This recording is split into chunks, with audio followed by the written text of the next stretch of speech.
Hello, hello, hello. Welcome back to the Saba Show, and today we are doing a video documenting and discussing the Sam Walsh injury. I'm a bit late to the news, but a couple days ago the Sam Walsh injury was announced by the Carlton Football Club. It was an ankle syndesmosis injury. It will see Sam Walsh out for the start of the season.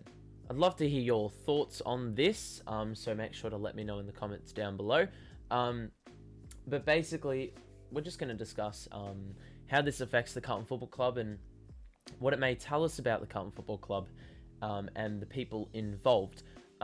First and foremost, let's just talk about the loss.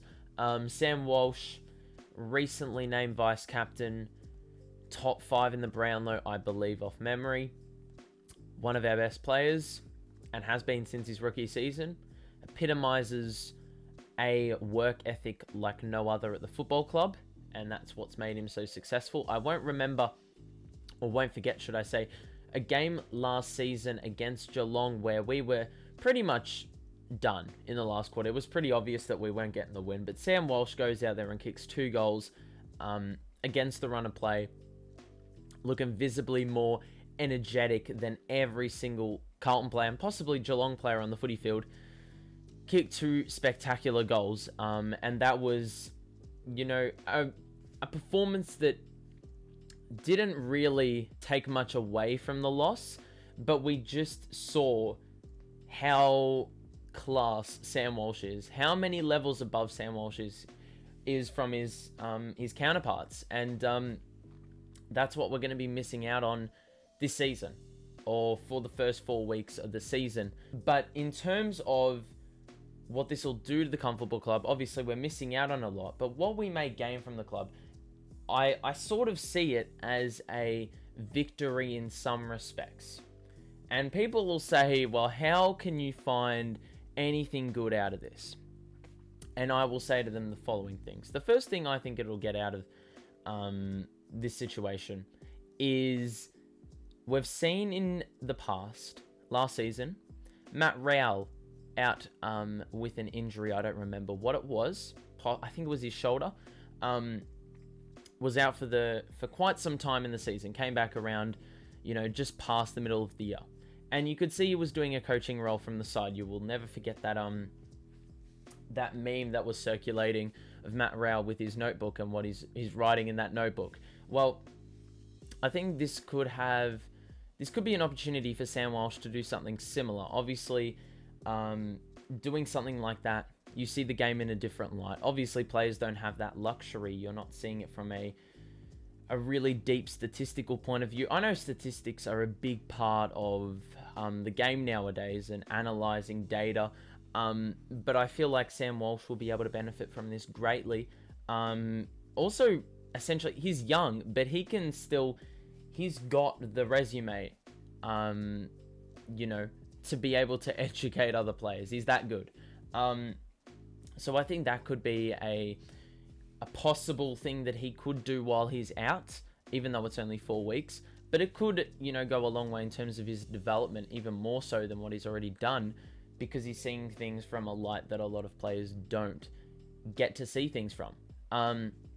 The second thing, we talk so much on this channel about systems, whether it's the NBA, the AFL, the EPL. We say how systems make good teams better. And in the context of the AFL, the Bulldogs played nearly their whole team last year. Every single player in their team.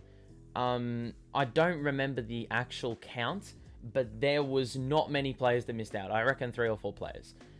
But they were still able to make the grand final. You look at the Demons, who also faced a bit of an injury bug at times. They brought in some young players. They made the grand final with some of those players, and they won the grand final with players involved in that team.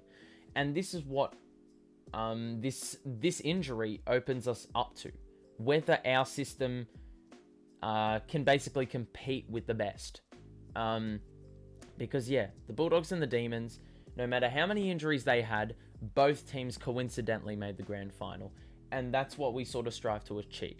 It'll sort of, stemming from that little concept of having a good system, this will tell us a lot about Michael Voss as a coach and the system he's tried to create, the system he's tried to build at Carlton. It'll tell us how much the players have bought into his system and whether they're willing to execute it or not, how difficult it is to execute. If we have more injuries to key players, will that game plan still sustain itself? These are all questions that will be answered, but it will separate, or has been proven to separate, the best coaches from the rest.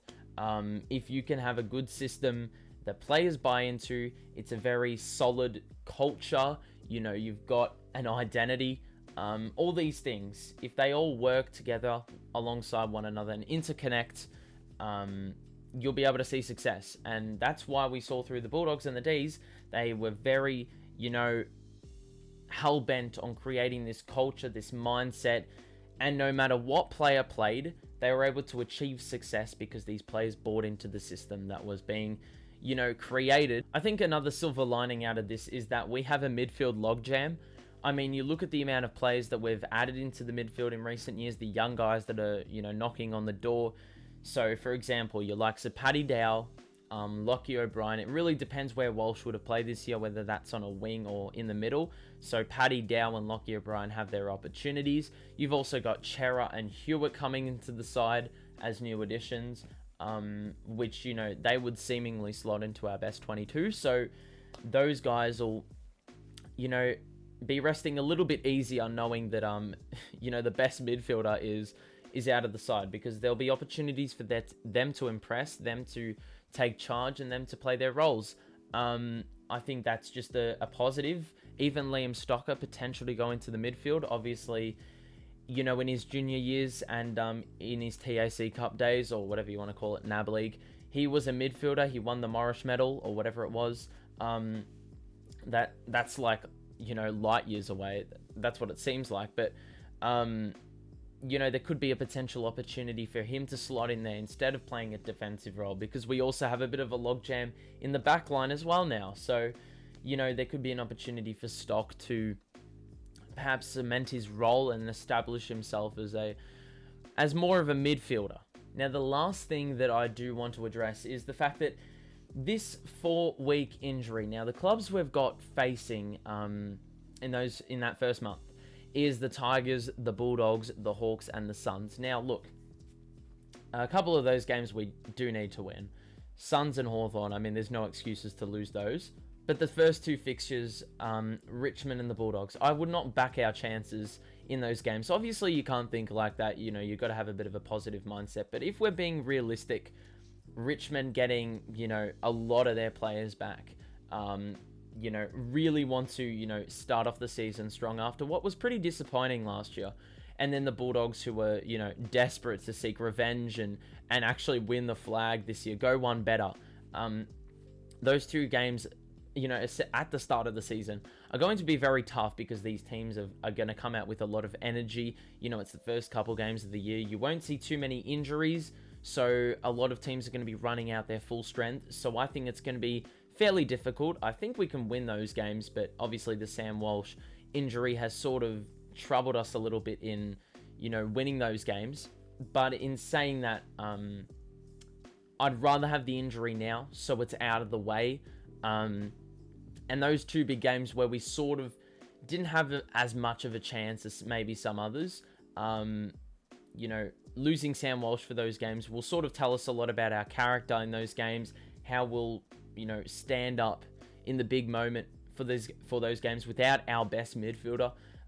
It'll tell us a lot about the team if we win those games. If we lose those games, it's no big deal, because, best players out. It's not an excuse, but the good thing is he'll be back for some of the easier fixtures, which we actually need to win. So these hard games are getting, flung out of the way with Sam Walsh out. So then Sam Walsh returns for the easier fixtures, which should be, walkovers if, Sam Walsh is playing and we're playing our best footy. So that's being completely optimistic. But regardless, that's just another thing that, in my opinion, I see as a potential positive.